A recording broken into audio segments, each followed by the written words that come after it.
Hey guys, Christopher Green, AMTV, Alternative Media Television. Got some big news for you today. Trump is running a decoy in the Middle East. He's prepared to strike at a moment's notice. I think this can happen within the next 24 to 48 hours.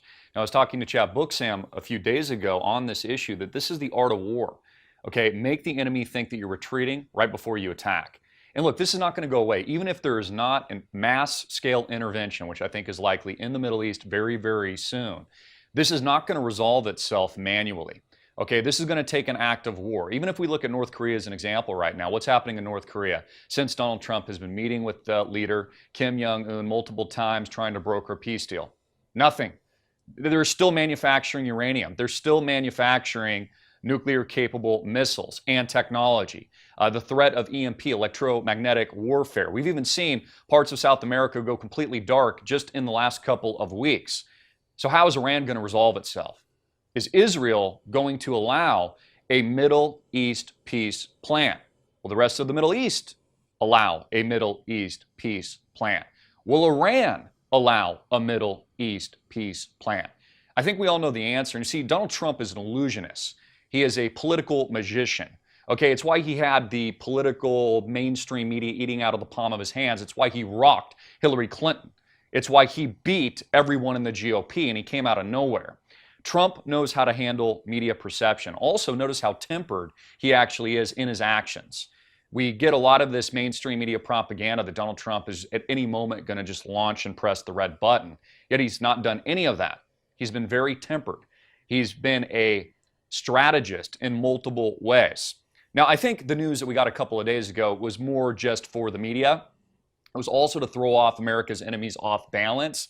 The fact in this idea that he leaked to the press that he was at a moment's notice from striking and then he pulled back our B-52 nuclear-capable bombers, but instead launched cyber warfare. Okay, it is much believed that the United States and Israel are responsible for the Stuxnet virus. These are the computer systems that Iran uses if and when they wanted to attack a foreign enemy using these types of nuclear capabilities. So very serious, and it's a matter of time. Okay, it's a matter of time, and it's not going to resolve itself peacefully.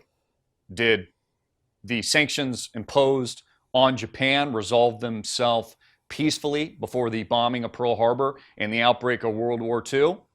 Did the assassination of Franz Ferdinand resolve itself peacefully before the outbreak and start of World War I?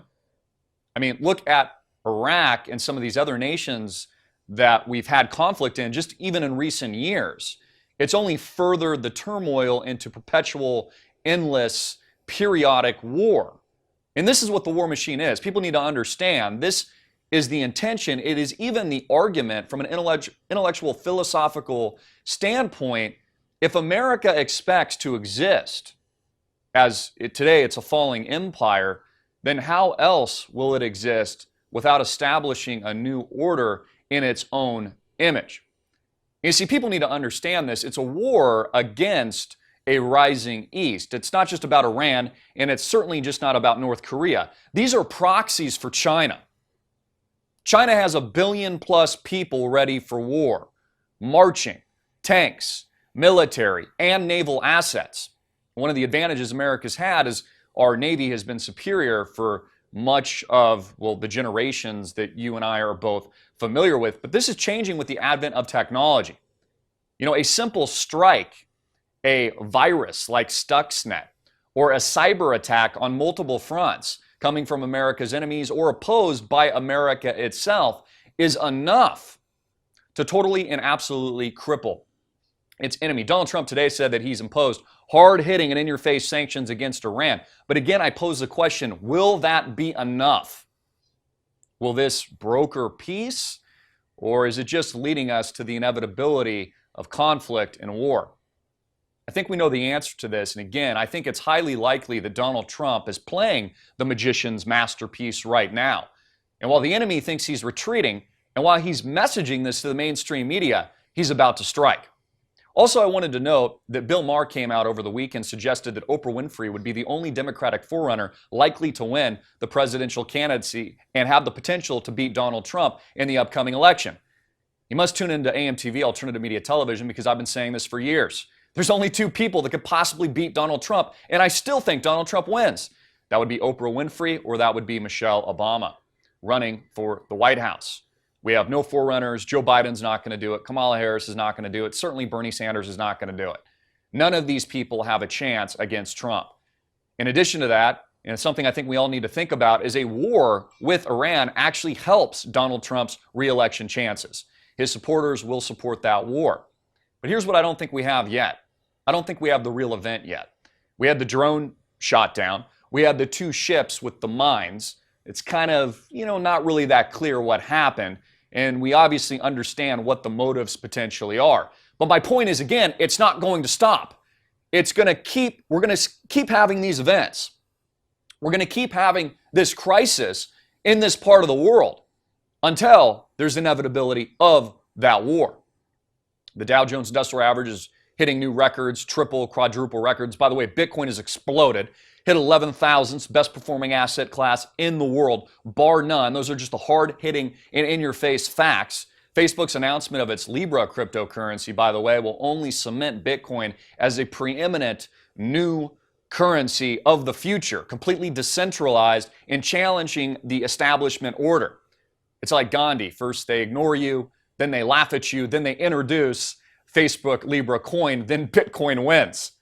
You see, Bitcoin is the first sovereign money supply in the world. No too big to fail bank, no criminal government can ever take it away from you. And it's exactly why, because it has feature sets like limited supply and is built on a decentralized network of computers worldwide, and there's only 21 million coins that will ever be minted, it's this halvening process that is driving prices even further through the moon. Again, these are the hardcore facts. It's a hedge, a digital form of gold that has protected myself and also many of my subscribers tuning in.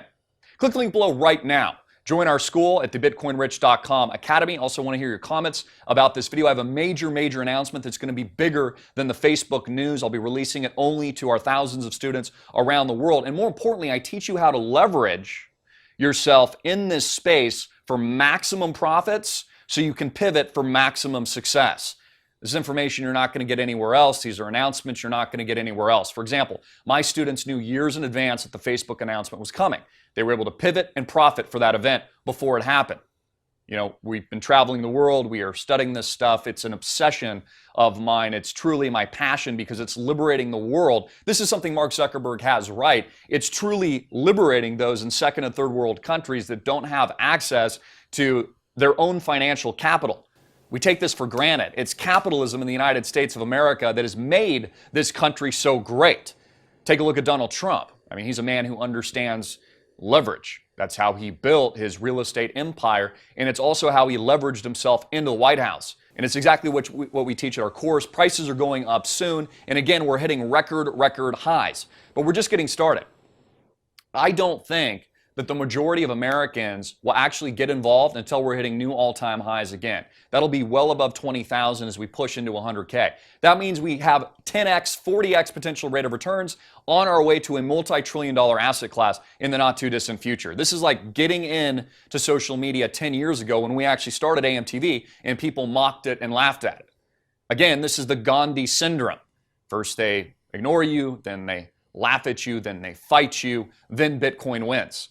And it's exactly what's happening. So join us at our course. Also, I want to hear your thoughts, questions about what Donald Trump is doing now. I want to hear if you agree, disagree, maybe there's something I didn't mention that you'd like to add into the comment box. Please share this video worldwide. Get it out everywhere. I'm Christopher Green, hard-hitting and in your face. God bless each and every one of you tuning in. And of course, Jesus Christ is King. No one, and I mean no one, comes before him. Talk to you all soon.